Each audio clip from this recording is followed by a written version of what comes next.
১৫তম champions league জয়ের পথে loss ব্লাঙ্কোসদের একমাত্র বাধা এখন বরুশিয়া ডর্টমুন্ড। আগামী ১ জুন লন্ডনের ওয়েম্বলি স্টেডিয়ামে দুদলের মধ্যেই হবে শিরোপা লড়াই। চ্যাম্পিয়ন্স লিগের মঞ্চে প্রথম লেগ ২-২ গোলে ড্র হওয়ায় সব রোমাঞ্চ যেন অপেক্ষা করছিল দ্বিতীয় লেগের জন্য। ম্যাচের শুরুতেই আক্রমণ প্রতি আক্রমণে জমে ওঠে খেলা। যদিও প্রথমার্ধের অনেকটা জুড়ে দাপট দেখায় রিয়াল। ডেডলক ভাঙার খুব কাছ থেকেই বারবার ফিরতে হয় তাদের।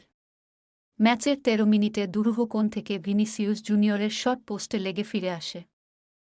ফিরতি বলে রদ্রিগো শট নিলেও তা ঠেকিয়ে দেন ম্যানুয়েল নয়ার। দ্বিতীয়ার্ধেও বলের দখল আগের মতোই ধরে রাখে রিয়াল, কিন্তু বাধা হয়ে দাঁড়ান সেই নয়ার। ৫৯ মিনিটে ২৫ গজ দূর থেকে নেওয়া রদ্রিগোর বুলেট গতির ফ্রিকিক বেশ দক্ষতার সঙ্গে ঠেকিয়ে দেন এই গোলরক্ষক। পরের মিনিটেই ফের গোলবঞ্চিত রাখেন ভিনিসিয়াসকে। এরপর আক্রমণে যাওয়ার সুযোগ তৈরি করে বায়ার্ন, সেখান থেকে গোলের দেখা পেতে খুব বেশি অপেক্ষা করতে হয়নি তাদের। ৬৮ মিনিটে হ্যারি কেইনের অসাধারণ পাস খুঁজে নেয় আনমার্ক থাকা আলফোন্সো ডেভিসকে। সামনে আন্তোনিও রুডিগার ও দানি কারভাহাল থাকলেও তাদের দুজনের মাঝখানেই বক্সের বাইরে থেকে কোনাকুনি শট নেন এই লেফট ব্যাক। বা প্রান্ত দিয়ে দৌড়ে এসে ভেতরে ঢোকেন ভিনিসিয়াস।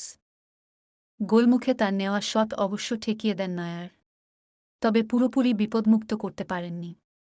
সুযোগ সন্ধানী হোসেলু কাছাকাছিই ছিলেন। নয়ারের হাতে লেগে ফিরে আসা বলে টোকা মেরে জাল খুঁজে নেন এই ফরোয়ার্ড। লস ব্লাঙ্কোসদের উল্লাস তখন ঠেকায় কে? ৩ মিনিট পরই খুশির মাত্রাটা কয়েক গুণ বাড়িয়ে দেন হোসেলু। বক্সের ভেতর থেকে বা প্রান্তে রুডিগারের উদ্দেশ্যে বল বাড়ান নাচো।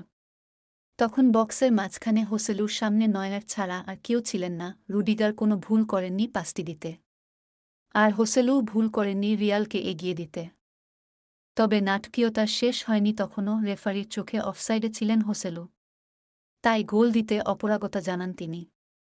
কিন্তু ভিআর দেখার পর বদলে যায় সিদ্ধান্তে। অফসাইড নয়, বরং অনসাইডেই ছিলেন হোসেলু। তাই গোলটি বৈধ হওয়ার পরই খুলে গেল রিয়ালের ফাইনালের দুয়ার, যা পরে আর বন্ধ করতে পারেনি বায়ার্ন। এগিয়ে থেকেও তাদের ২-১ গোলে হার মানতে হল রিয়ালের আরও একটি দারুণ প্রত্যাবর্তনের সামনে।